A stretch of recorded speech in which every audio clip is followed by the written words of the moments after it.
That brings us to Southern University head coach Stump Mitchell. Is Coach Mitchell on the call? Yes. Good morning, Coach. Good morning. Tough loss for you guys at home against Prairie View. Last second field goal got you. If you could just kind of summarize that and then talk about the game upcoming this week, and we'll open it up for questions. It was a good game, no question about that, but I'm not here to play good games. I'm here to win games. That's my mission. That's what I was brought here to do, and that's what I'm going to be judged on. No question, both teams pretty much mirrored one another. When you talk about the number of plays, they had 70, we had 69. I think they had 258 yards or 59 yards. We had 257. They had a turnover for a touchdown. We had a turnover for a touchdown. We missed a field goal. They made a field goal. So those were the high and low points of the games for both coaches. I thought both teams had something to do with the good plays and also had something to do with the bad plays that were made against one another. Somebody's got to win every game, and unfortunately, we've fallen victim in three really close games out of the past 4 weeks. Against Pine Bluff, they went down to Jackson State. It was all matched, all squared up in the first quarter. In the second half, they, for the most part, was not able to do the things that they know they are capable of doing, and some of the things that they've done the 5 games prior to that one. So it was a tough deal, but they know they're back at home, and even though they need some help, they know they have to take care of their own business in order to be in it in the picture to go to the SWAC championship. So it's going to be a tough deal. We're on the road, but we just got to come back and continue to play hard, defensively, offensively, special team wise, and try to find a way to win this football game. We'll open it up for questions for Coach Mitchell from Southern. Coach, I see Morrell and Pine Bluff. What's the emotion like coming off, that loss in the final seconds, and then, having to go on the road for what's basically going to be, I think, a second-place showdown in the West? Well, I don't get a chance to see those guys until Tuesday. So after the game, of course, emotions are high. Guys are saying things. People are doing things. It's tough. It's tough. But they've had a couple of days to think about it. Hopefully, we will all look at what we've done because we have fingers pointing at ourselves as we attempt to point finger at someone else, if that be the case. But you're going to have fans that are going to say some stuff. Ultimately, I'm responsible for losses and wins with this program, but I think these guys come back individually and bust their butt come this week, and I think they will all come out Saturday ready to play against UAPB. Coach, can you talk about, I can't pronounce this guy's last name, but the Sylvester guy's big game.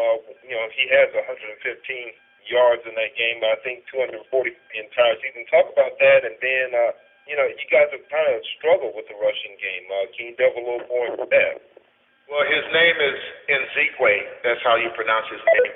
He's a very quiet young man in terms of his demeanor, but I think he's vocal. Hey, all right, how are you? Hello? Oh, yeah, I'm here.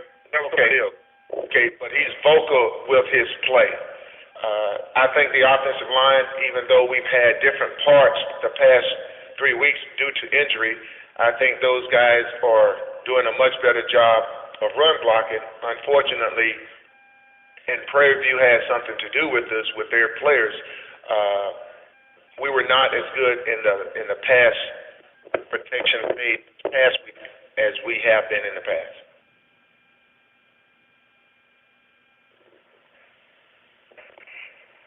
Coach, you mentioned the 3 really close losses. It's got to be frustrating feeling that you're right on the cusp of something big, but how do you keep your guys playing hard and keep them motivated to look at the next week? When these guys come back and view the film, they see that we've given them a game plan for us to be successful However, we've had some bad misfortunes. We've fumbled the ball. We've thrown some interceptions. We've missed some field goals. We've not maintained some gaps. So I think they're going to come back believing in the game plan that we formulate for them, and I think they're going to come back and try to get better at doing the things we're asking them to do. I think they all want to be successful, and they understand that we're going to come back and we're going to give them a plan, and hopefully we will eliminate some of the mistakes that have been causing us to fall short of victory. And it's a broken record, but every week he keeps putting up better and better numbers. Jamie Payton, obviously, with 15 tackles, kind of establishing himself as not only the leader on your team, but one of the better players in the league.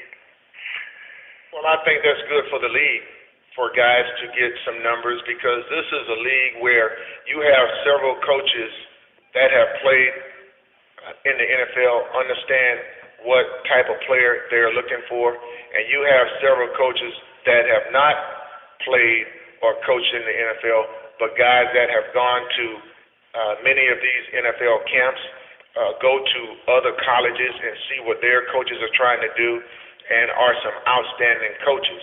So our expectations for these players, first and foremost, are to be guys of good character, and secondly, guys that want to excel and follow the path of your Doug Williams, who played in the NFL, of course, Harold Carmichael, and many others that have been successful and have been nothing but the best in the NFL, not just a part of the NFL. For us to be blessed to have Doug Williams coaching now, you're talking about a Super Bowl MVP, and Monty Coleman and all of those guys, Coach Northern, all of those guys to be coaching in the SWAC and are demanding these guys to be outstanding citizens. You can't ask for anything better. Your defense obviously stepped up and played pretty well against Prairie View, holding them to 250 yards right in that area. Is that an emerging part of your team to be able to, you hold a team to 23 points. That's not bad. That's not bad at all. Defensively, we've been pretty good for the most part this season. Unfortunately for us, we've actually started the scoring off for our opponents, and we just can't do that. We have to be able to manage the ball. We've thrown 3 interceptions that have resulted in touchdowns, which have allowed our opponents to score first, and that's a tough thing to happen, to put on a defense, but it has happened. But we have to move forward. We have 5 games remaining, and that's one thing we have to try to eliminate. And certainly not necessarily an elimination game, but in this Western race, it may be a year where 3 losses does it. Obviously, Prairie View with a big win over you guys head-to-head, but Arkansas Pine Bluff already has that head-to-head over PV. Is this a case where you need to get in and get a victory on the Western Division? Well, we need to get a victory because we need a victory, bottom line. I mean, make no bones about it. We're all responsible for what we do, how we play, for our positions, for everything. I'm responsible for the overall success of this football team and also the overall success of each and every one of these individuals. The thing about football, it teaches you lessons. Now, you have to be willing to learn the lessons, and you have to be willing to move on, and if it's for you, it'll come back to you. But no question, this is a huge game because we need to win. Now, it will put us in second place, but just like last week, that was a huge game that we needed to win because it would have placed us in first place, but we didn't.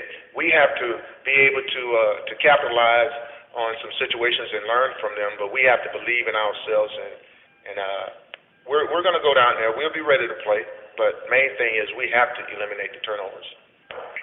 Any final questions for Coach Mitchell from Southern University? Coach, it's Perrin Keys from here at The Advocate. How are you? I'm good, Perrin. Thanks for asking.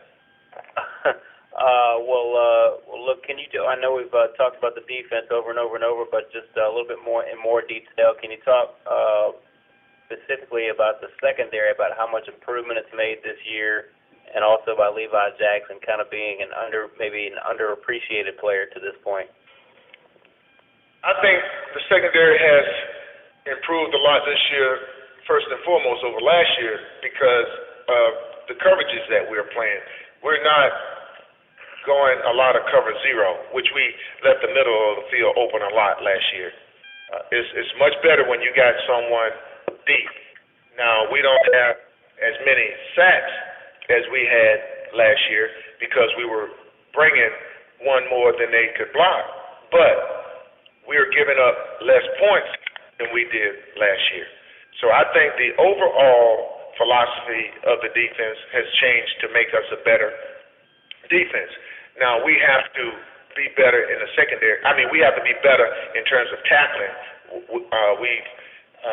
We didn't do a great job of that in the Valley game, but we came back because that was a point of emphasis, and certain individuals did a better job of that this game in terms of tackling. I think Levi is doing a pretty good job. There are some things that we have to look at on each individual to try to get them to improve, and I think Coach Henderson has done a fantastic job of looking at every individual for what they bring to the table, and I think we all as coaches look at that and try to put the best 11 guys on the field. But no question about it, I think that just the philosophy to change from to have someone in the middle of the field most of the game has helped us to eliminate touchdown passes.